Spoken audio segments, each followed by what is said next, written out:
The amphitheater here at Laurentian University is empty now, concluding 3 days of Canada's first ever international symposium to ask the question, was there a conspiracy to murder John F. Kennedy November the 22nd of 1963? Yes, there was a conspiracy, unanimously, yes. It was a very quick decision-making process. So there was a pro and con, obviously. It wasn't too much pro-Warren Commission. Yeah, we did have some discussion to try to debate some of the facts. We have some people who have extensive knowledge, some people who have just a background knowledge, and we tried to enlighten them as to, being aware of disinformation, etc. So there was a lot of discussion, but we started off with everybody just saying, hey, let's discuss the verdict first, and we'll discuss why later, and we just went through the verdict rather quickly. I was unsuccessful in getting a single person who claimed to defend the Warren report to actually come out and put himself on the line. And we did not stack the books. I tried to get somebody here to present the alternative point of view.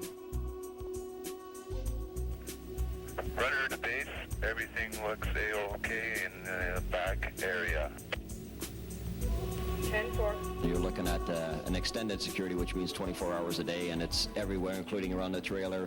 If they move anywhere from one site to another, there's always security people with them. Whether or not they are obvious, there's always somebody there. The autopsy photographs are probably one of the most key elements in this case. The x-rays that we were shown and the photographs certainly do not match the body and what happened.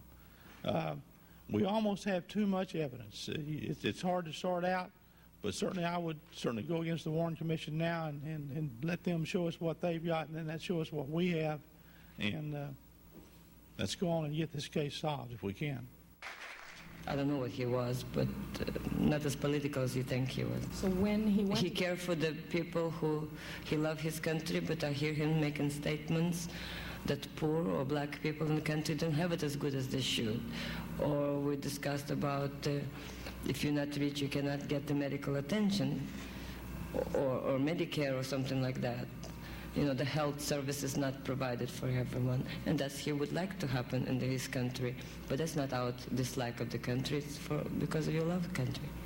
I'm Joe Schneider from MCTV here in Sudbury, and my question to Mrs. Oswald Porter is just, are you able to lead a normal life now, or do you still constantly think about that day in November? I have been haunted by November all my life, and I guess that's something I have to learn to live with. Sometimes it's easier, sometimes it's hard, especially before November. And the things that disturb me the most, when you practically insulted by you watch television and there will be comedy shown on, and some remarks about Lee Harvey Oswald or Grassy Knoll like it's a joke, and it's always a reminder of something. But normal was normal for me. I guess it's okay. I wish that it didn't happen, but it happened. Do you feel he was a dupe of the CIA? Was he pro-Castro? Was he anti-Castro? That's how people was confused about. He's pro-Castro, he's things like that. Lee I do believe that he was recruited in the service. I think he loved his country very much. I can swear to you on my grave or whatever you're supposed to do, that Lee did love President Kennedy. So I don't think to accuse him of some kind of political statement that he's supposed to be made by acting out what he was accused of, that's absolutely incorrect.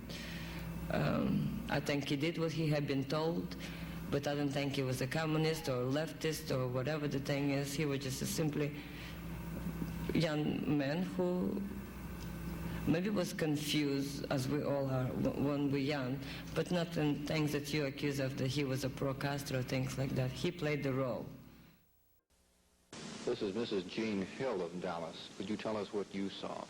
Yes, Mary and I had come down to see the president this morning, and we tried to get a place where we could be away from everyone, and we, I guess, succeeded. As the car came down the hill toward us, he was on our side of the street, and the president and Mrs. Kennedy were in the back seat. They had a little dog between them looking at it. And just as the car came right in line with us, the president looked up, and just as he looked up, 2 shots rang out, and he grabbed his chest, and this real odd look came over his face, and he pitched forward onto her lap.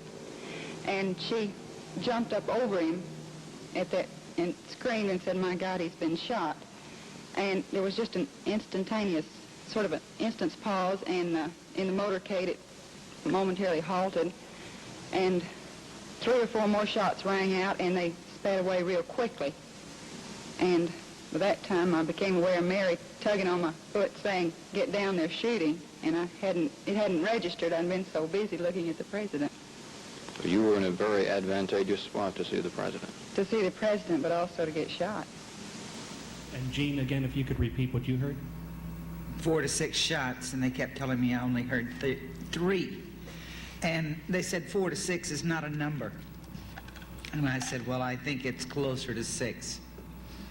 But I still continued with the 4 to 6. From the grassy knoll. And a rifle flash. Beverly, how many shots did you hear? The sequence that I heard was bang, bang, bang, ba-boom. And it was the ba-boom that blew his head off. I'm just wondering if you recall the feeling that you had towards President Kennedy before the assassination. Was there any animosity among the people of Dallas?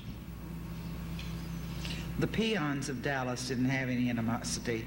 The power brokers may have. But I think the majority of the people in and around Dallas were thrilled to death that the President of the United States was coming to Dallas. He had nothing but cheers and good feeling, we thought, all the way from Love Field to the killing field. This question to both of you. When the shots ran out and the crowd, as we see in the number of films that we've seen, start, running across the grass. What was, can you remember what the reaction to both of you was in the crowd in terms of what people felt they heard or what people thought they heard? Well, I think Beverly will confirm this.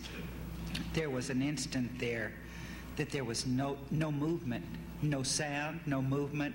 It was like a still frame. I think everybody was just paralyzed with the trauma of what had taken place.